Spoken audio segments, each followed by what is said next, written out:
književnikom i docentom znanosti. Krunoslavom Mikulanom porazgovarali smo o njegovoj najnovijoj knjizi.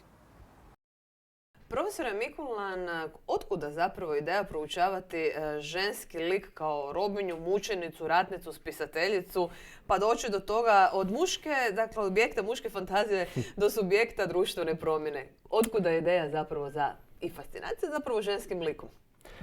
Pa evo, oduvijek sam čitao fantastiku i znanstvenu fantastiku, ne brinući mnogo o tome kako je koji lik prikazan. Međutim, kako čovjek s vremenom dođe u ove znanstvene vode, počinje malo detaljnije čitati knjige i počinje paziti na to na koji način se likovi prikazuju. I tako sam jednoga dana naletio na knjigu od američkog autora, odnosno kanadskog autora, ali živio je u Americi, kojeg zovemo Van Vogt. Zove se Putovanje svemirskog bigla. On je prvu priču, zapravo sadrži taj roman 4 priče, ali onda sastavljeno u jedan roman. On je prvu priču napisao 1939. godine, pa je zatim u sljedećem desetljeću još napisao 3, pa je to onda sve sastavio u jedan roman. I sad u tom romanu, koji se događa 500 godina u budućnosti, postoji jedan svemirski brod sa 1000 članova posade koji putuje galaksijom i istražuje. Od tih 1000 članova posade baš niti jedna jedina žena ne postoji. Ne samo da nema žena među njima, nego članovi posade muškarci uopće ne razmišljaju o njima. Ne pišu im pisma, ne spominju ih, kao da ih uopće nema. Oni susreću mnoge vanzemaljske likove, vanzemaljske vrste. Svi vanzemaljci su muškarci, nevjerojatno, svi. I tu sam ja dobio ideju da bi ja volio malo proučiti kako se ženski likovi prikazuju kroz povijest u fantastičnim i znanstveno-fantastičnim knjigama. Evo recimo, ovo je poznati autor Edgar Rice Burroughs, koji je napisao Tarzana. Kod njega ima ženskih likova, postoji Jane i postoje ženski likovi u svim njegovim knjigama, ali postoje samo zato da bi ih junak spasio i ničem drugom ne služi. I zbog toga, eto, bavljenje tom temom. A postoji još jedno pitanje, svakako znate da se nekad davno smatralo da žene uopće ne znaju pisati. Ne samo da su ovako samo za dom i kuću, nego da se ne smiju baviti nikakvom intelektualnom djelatnošću. Tako vam se dogodilo 1975. godine da je jedan poznati američki autor, Robert Silverberg, zaključio da je James Tiptree Jr. Muškarac. James je naravno muško ime. Pronio se nekakav glas da je to zapravo pseudonim, da se radi o ženi. Međutim, on je ustvrdio da je to nemoguće. On je usporedio James Tiptree sa Ernestom Hemingwayom. I rekao je, pa to vam je ta razina kvalitete izričaja. To je to. Ne može Hemingway biti žena, pa tako niti James Tiptree ne može biti žena. Tako je on to pokušao objasniti. Kao muški autori, pa oni se bave sa ključnim pitanjima ljudske egzistencije, pitanjima gubitka, pitanjima, boli i tako dalje. Kao da žene ne mogu, osjetiti gubitak ili bol ili tako nešto. Na kraju se ipak ispostavilo da je James Tiptree Jr. zapravo žena i onda se Silverberg posuo pepelom, onako figurativno, i rekao je, a dobro me je prevarila. Ali sad vidim da su ove priče o tome da postoji neka razlika između ženskog i muškog pisma posve bespredmetne. Koliko ste zapravo daleko dogurali, da tako velim, u istraživanju upravo u ovoj prvoj knjizi, pa koja se onda prelila i u ovu drugu knjigu, od žena robinja pa do spasiteljica? Da, ovo su tako uobičajene uloge koje su žene imale. Robinja i mučenica, ratnica i spasiteljica.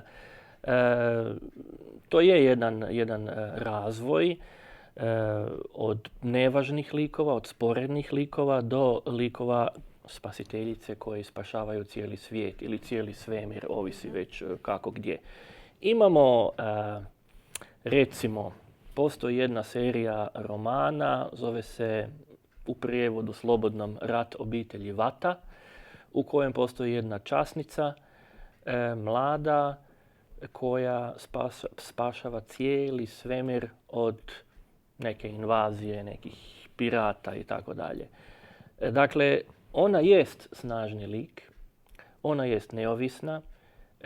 Nikada se u cijeloj toj seriji 5 romana ne spominje da je ona žena.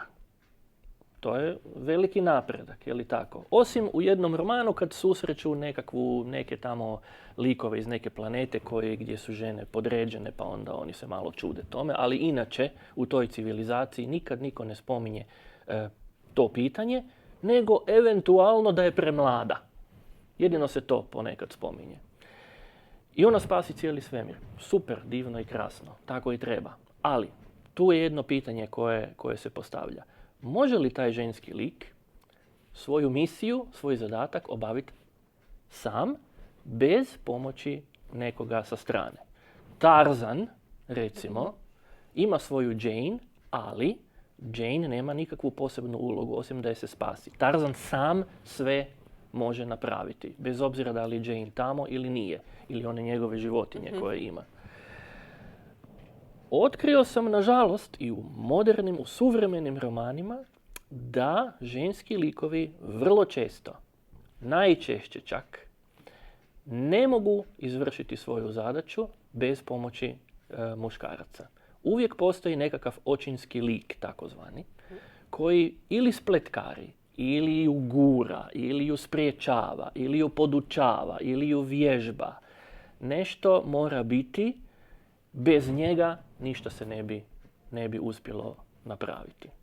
Postoji tako jedna serija, evo, Glanc nova, skoro Glanc nova, 2015. godine je izašla posljednja knjiga u seriji o takozvanoj Dread Queen, kraljici strave, koja je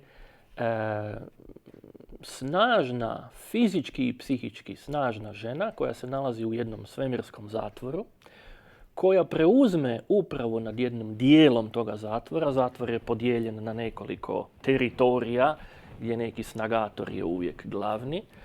Ona preuzima jedan od tih teritorija, a onda dolazi jedan zatvorenik u kojeg se ona zaljubi, on se zaljubi u nju.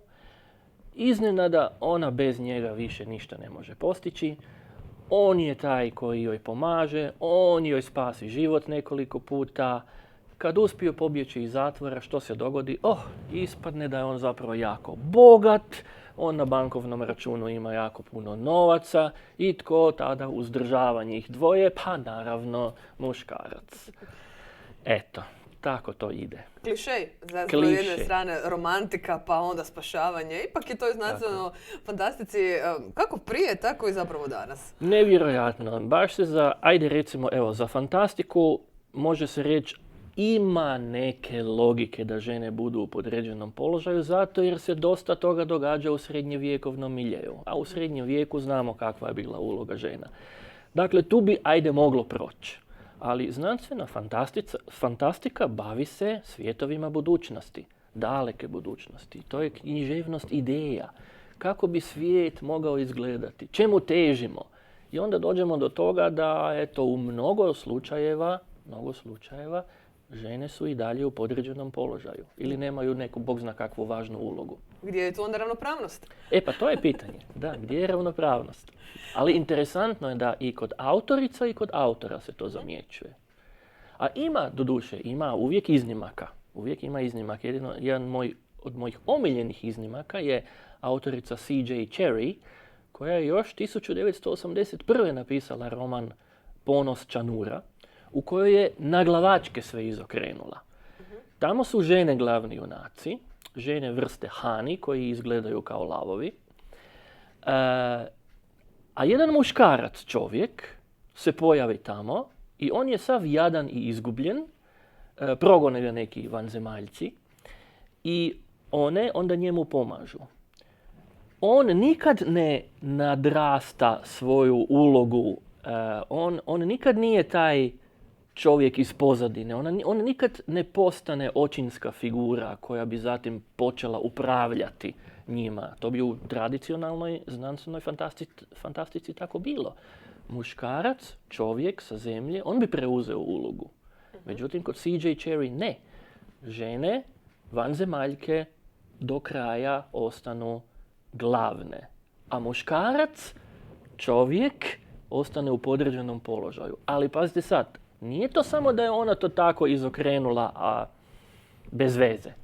Naime, taj muškarac jest pametan, on jest inteligentan, on pomaže. Ali, kao što rekoh, nije u nadređenom položaju ženskim likovima koji su glavni. Koliko je zapravo znanstvena fantastika i znanstvena fantastična književnost danas popularna? Dosta ste morali proučavati da bi napisali ove 2 knjige. Da, dosta je popularna. U Americi čak više od 50% čitateljica postoji sada i više od 50% autorica. Tako da su žene preuzele kako fantastiku, tako i znanstvenu fantastiku.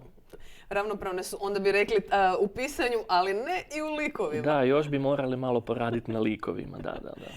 Nakon ove 2 knjige, ova je najnovija, planirate li dalje razvijati proučavanje ovog ženskog lika ili ipak možda poželite otići u neki drugi dio?